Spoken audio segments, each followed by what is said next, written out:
In front of me I've got Xiaomi Redmi Note 11. In this video I'll show you how to enable or disable app drawer. As you can see right now, the app drawer is disabled. In order to enable it, tap and hold on free space on the screen.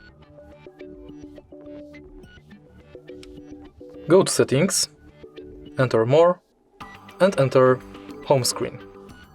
Now you can select between Classic and with app drawer.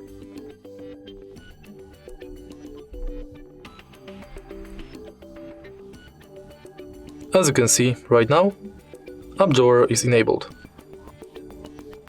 To disable it, again tap on free space on the screen, go to Settings, Home Screen and select Classic. If you find this video helpful, please leave a like, comment and subscribe.